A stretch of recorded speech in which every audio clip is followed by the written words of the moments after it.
This is ITV Uganda. See your dreams.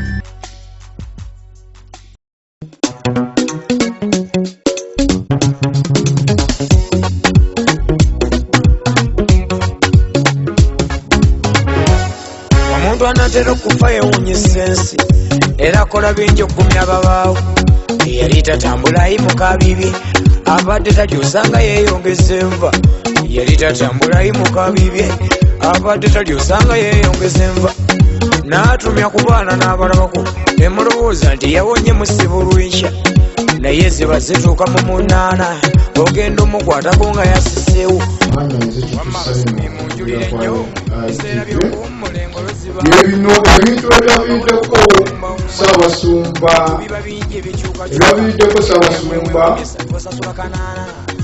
Kizito Lwanga okufa. kitegeeza n'abiina ebiri mu ggwanga tebibatiisa kubanga yandibattaamu egenda. Abange bino ebiri mu nsi temubifaako, abakubye bakuba emye. Simon agamba obufuzi bwa Uganda n'obwomwalo Gadaffi batandise obugereegeranya awamu nga bagamba Gadaffi n'obufuzi bwa President Museveni bulabika bwe bumu.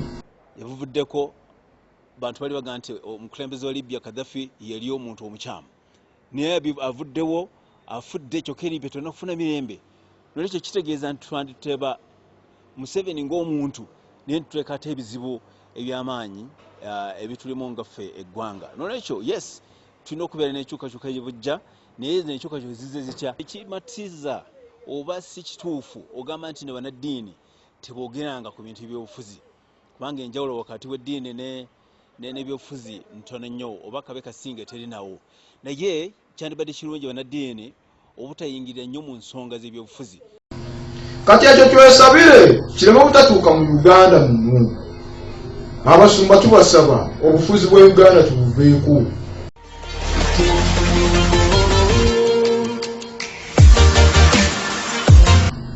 Namba 4 Tamale Mirundi agamba church zalivudde ku by'obufuzi bwa Uganda.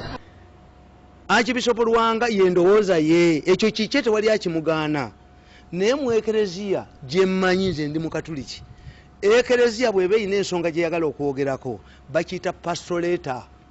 Abasumba bonna batuula abali mu ggwanga eryo ne bawandiika ekiwandiiko kyabwe ku nsonga y'emu.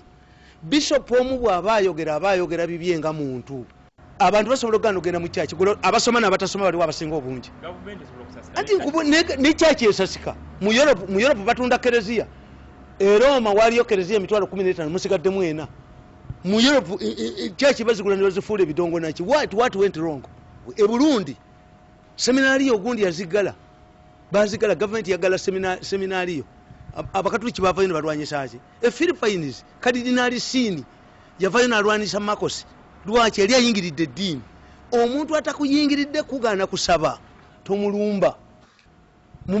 Ku kyalo okutali mu seminariyo temusaba kalidinali faaza, kubanga faaza ava mu baseminariyo. Buli kimu kirina principles.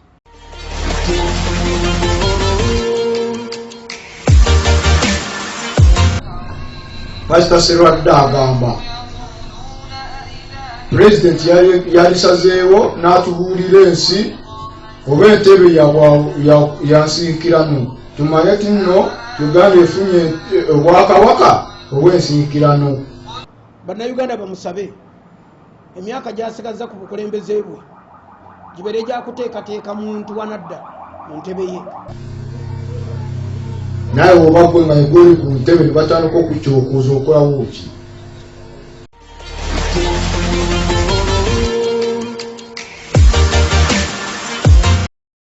Namba 2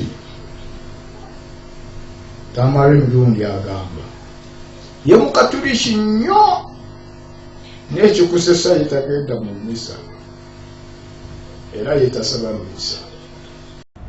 Nze nga Mirundi Omukatuliki neeraliikirira. Sisoma, ndi Mukatuliki atasoma. Mama wange Musiraamu, kitange Mukatuliki. God wanted me to be a Catholic. I'm a Catholic by miracle. Nobody can chase me from the Catholic Church. Ati sibatizibwanga. nze erinnya lyange nze nalyetuuma yosefu nze kennyini. In fact, I have more authority in the Catholic Church than anybody.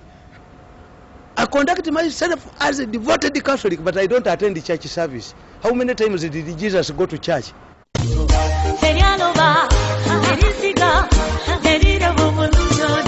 Awo nno ekirabo kyemalabo gavumenti kyesobola okutuwa okulaba nti eteekawo enkola okukyusa obuyinza kubeerewo mu mirembe ate wamma ne mu mukwano.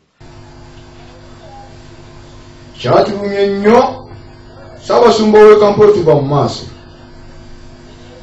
neera yeebera entegeka ya Katonda. Omuganda ga nti esobola ekwagala yekugwa ku ki kubbwa. Awo naffe tuli nsobola ekwagala naye nga tugendera bulungi bwa ggwanga lino kubanga tetuli ku gavumenti zonna. Ssaabasumba ye yagenda okulaba nga yabisobola obyogera abala bannaffe ye n'avaayo n'abyogera. Bwe yakola n'abyogera munange kibiridde mu kirala. Abasikali tebalina kisaba tonyigange ennyanya ne kwosinga gamba kimwapanya okukala antikali nekyo kigwa kali akatonoka kutemenda nkiwosekali antikali nekyo kigwa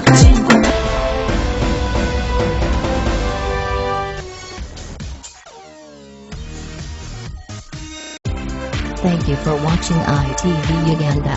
You can watch all our best videos on YouTube and Facebook. Simply subscribe to our YouTube channel ITV Uganda and see your dreams.